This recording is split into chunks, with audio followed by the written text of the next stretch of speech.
What are some common mistakes the couples and community members make in using cultural values rather than seeking Islamic parameters for separation or divorce? 90% of the time. 90% of the time, people are not, because we don't have the Islamic values. We're different cultures. And I give benefit of doubt to everybody. Sometimes people do not even know that they have to go Islamic. They think, because you are in America, go to the court. They are not making the separation that this is non-religious and they are bound by Islam to solve the problems. Don't expect everybody in the community, in the Muslim community in Houston or Texas or United States or the West in general, they know that there are Islamic values and solutions that they have to abide by, and it is conflicting with the Western law. Not everybody like that. Okay? But those who are like that are the minority, by the way, that those who know that they're supposed to go somewhere, but they go into court and fight and ignore Sharia, that's a big deal. Those are a minority. It's not the majority. Majority of people are ignorant, and they go because they're ignorant. They do not feel that it is a big deal, They actually feel it is cultural to stick to Islam in the West. And they think it's all not like Islamic, but this is like the Desi culture or Arab culture or whatever. Common mistakes for cultural values. Yeah. The cultural values coming to the in-laws, for example. It's a big, huge issue with the in-laws and their rights, and who has the right to be served by who, and who have the duty to serve who. Okay, this is a big deal for, I see all the time, that husband and wife, when they enter the marriage, especially wives, they think that her relationship with her in-laws is attached to her husband's relationship to her family. That's a big mistake. You left your family and now you belong to this man and his family, socially, huh? And religiously too. You know that your duty toward your parents decreased and sometimes diminished at all. They are not your duty anymore. Your duty is your husband, not his family, but your husband. So your husband now is the one who surpasses your parents' rights. يعني بر الوالدين for a married woman comes second after husband, but not the other way around. Okay? Not the other way around. Husband does not owe anything to his in-laws, does not need to take their permission in anything, does not need their blessing, does not need anything from them. Even he can say when they can visit and when they can't, because he's the one running the new show here that the wife is part of. And I'm not talking dominance here, just talking like practical and Islamic values. So that's a big cultural misconception. Oh, if you're nice to my parents, I'll be nice to your parents. No. You are nice to his parents because he's your husband. And if you're nice to his parents, it's going to affect him because it's his duty to serve them, it's his duty to take care of them. And if you are in the way, he's going to prefer them for sure because they come first. You come second. It's opposite. I know it's hard, but he's the man. He's the head of the household. His family is part of his package. He will be punished if he does not take care of his father and his mother. You will not be punished if you don't take care of your father or your mother because you are married to a man now. You're following him. Even if you make millions of dollars, you can help your family from that, no problem. But if he tells you don't go visit, you don't go visit. If he tells you don't come visit, they don't come visit. So this is the culture where the cultural part is. I know what I'm saying now is even hard, and that proves my point. Because the culture, what I'm saying now is what I learned in Islam and practiced in my family. So it's not hard for me. All right? But what changed? Not necessarily is what you are raised with. Correct? This is the only thing. I was raised in a family that when I'm married to a woman, her parents are second. Her family is second after me. I am the one who makes the decision. And my sister is the same thing. I have 4 sisters. Each one of them Her husband comes first, and my father and mother come second. That's the way. So we're raised like that. So it's not strange for us. So the Islamic concept is there, and our culture matches. Now, when you find someone, this is what I'm saying now is hard or strange for them. Islam is Islam, you know, it's been there, and it here and there and then and now and whatever. It's the same rules. This didn't change. What changed? That you did not learn it. That's why it's strange for you. That's why culture comes there. Some cultures that, you know, the wife, if she does not physically serve father and mother of the husband, she's not a good woman, and and it might lead to divorce. I'm not saying that they are wrong. I'm saying that the way it is approached is wrong. If she actually do that, she's a great woman. Will tell her husband, it does not matter what are the shortcomings, you have gold, you have a jewel. Your wife is supposed to do such and such and such because she did not have to serve your parents, yet she is treating them like that. Wow, she's a winner, she's a keeper. See? But the problem is when it becomes compulsory and obligatory, then many women don't like it. And then she start planning how to get rid of his parents and all that. That's one of the major common things that culture comes over. Also, another common mistake that the people come with cultural values, that they don't want to sign a prenuptial agreement. They feel this is a mistrust. You don't trust us, and normally the women feel offended if the husband goes and said, you know, well, let's do a prenuptial agreement. Said, oh, there's no trust. Well, there's no trust from you. Too, there's no trust from you either. Well, if you trust, then sign. See, the issue is like signing a contract that does not mean trust or mistrust. Allah said, oh, you will believe when you have a debt, just sign. It is just to keep record of things. People can die, people can change over time, people, no, there are things. So we're writing it for the institution to be saved. It's not about you or me or who trusts who. A third one, when cultural things happen, common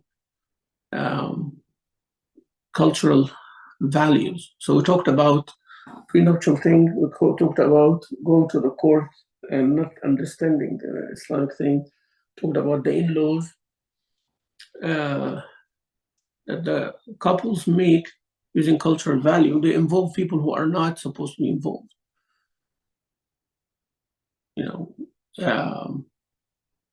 like women talk to each other, advise each other, and do all of these things. And he said, you know, in our culture this and our culture that.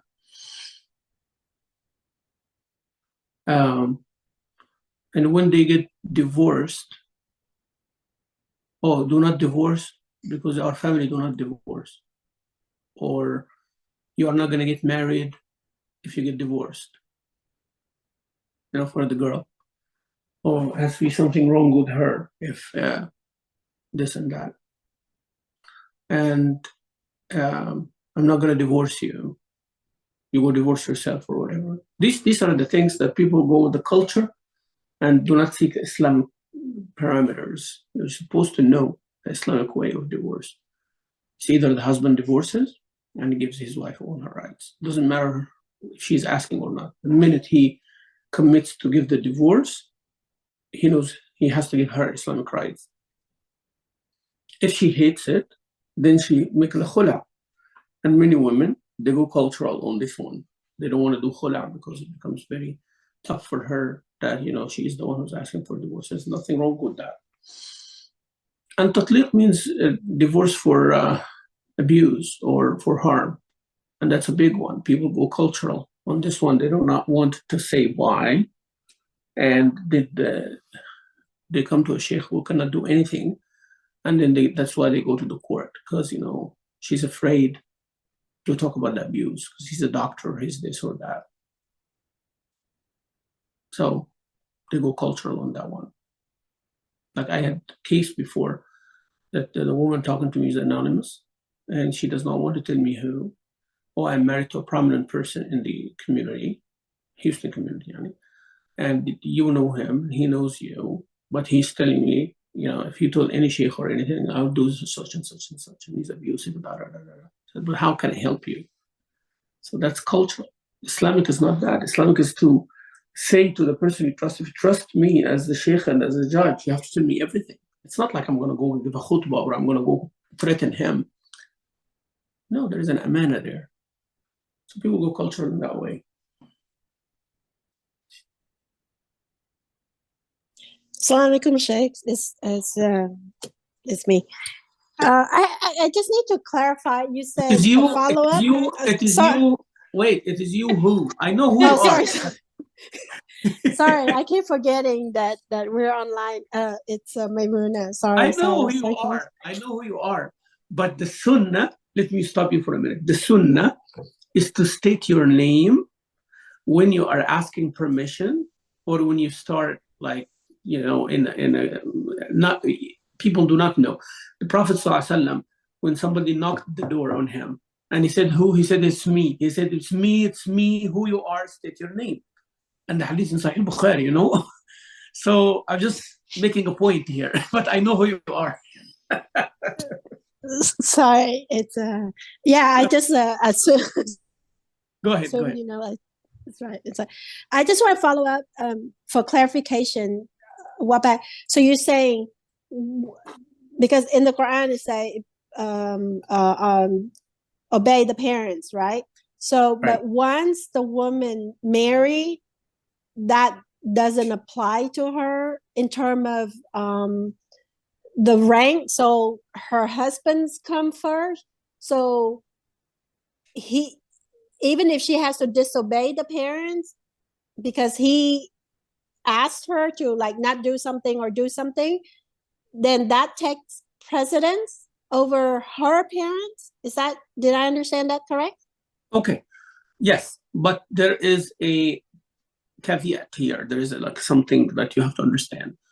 We are not talking about obedience of Allah, right? Obedience of Allah bypasses everybody. Is that clear? Yes. Okay.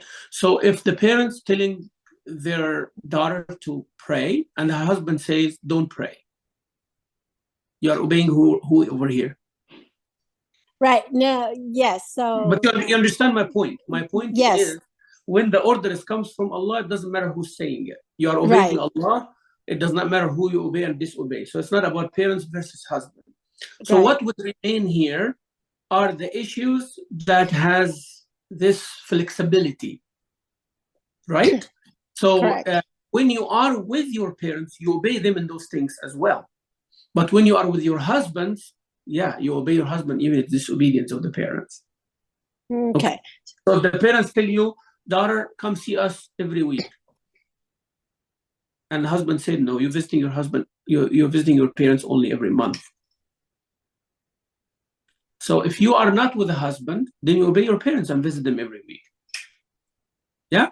But if you have a husband and he said every month, whom are you going to obey over here?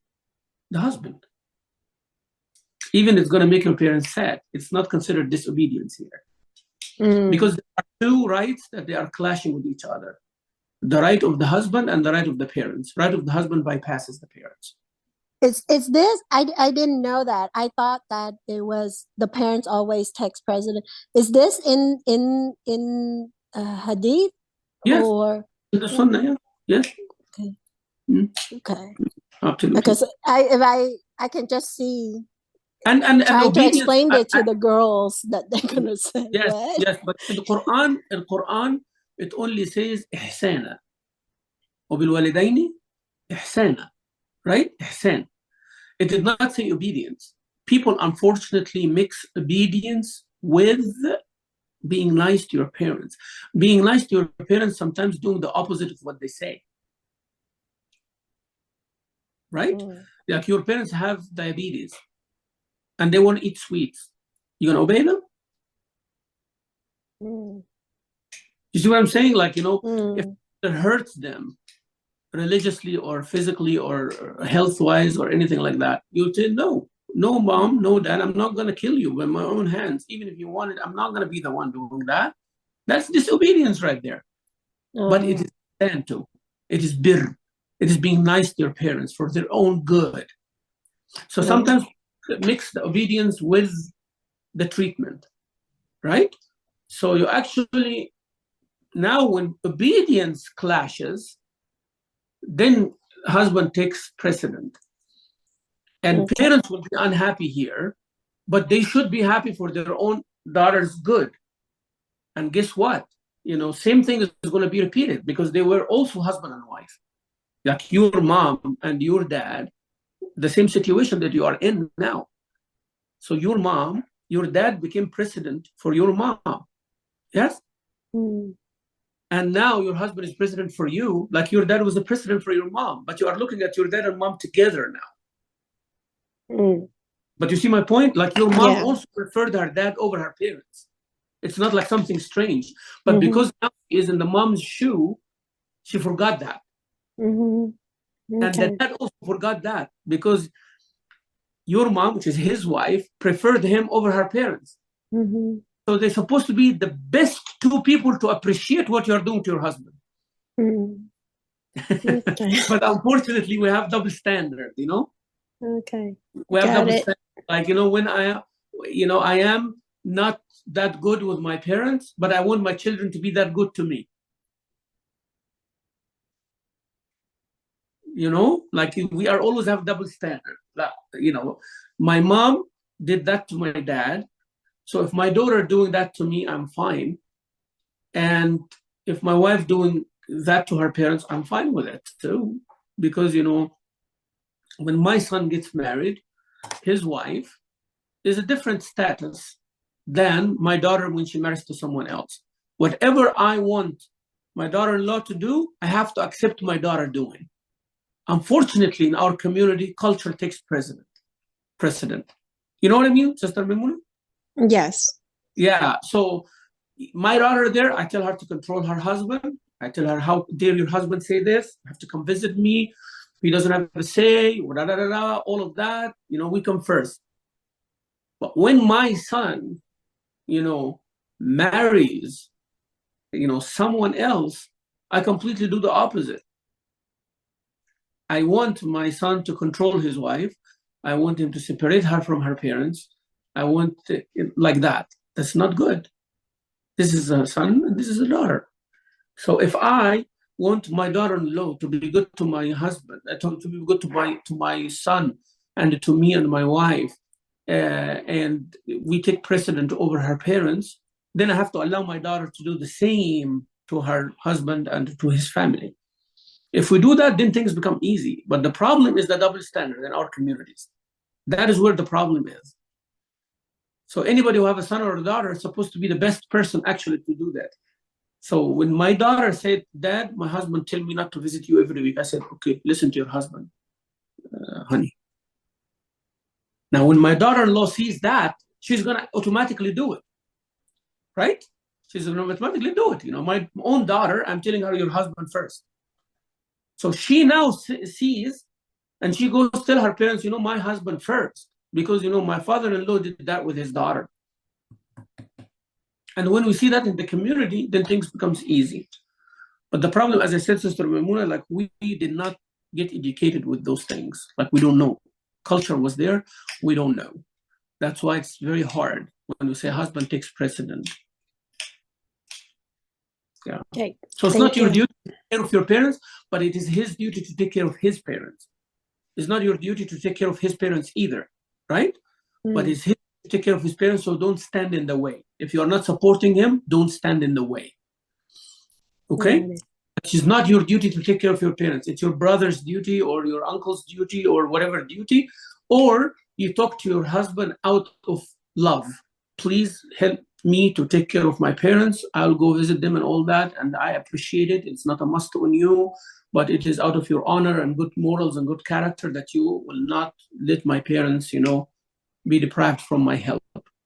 Believe me, any husband in his good mind will not be standing in the way. Right? Yeah, but always think about yourself. I want you sisters to think about yourself as wife, as daughter, as mother, as sister. Look to all of them, and you will find you have a different role in each one, right? Today you're a daughter, tomorrow you're going to be a mother, tomorrow you're going to be a mother-in-law and a grandmother. So Inshallah. whatever you want to be, give it to those who are. Like you're going to be a mother-in-law, so treat your mother-in-law the way you want to be treated when you are a mother-in-law. Now, the way you want to be treated like a mom, deal with your mom. The way you want to treat it like a daughter, treat your daughter, right? So this is how it is. Jazakallah khair. Absolutely.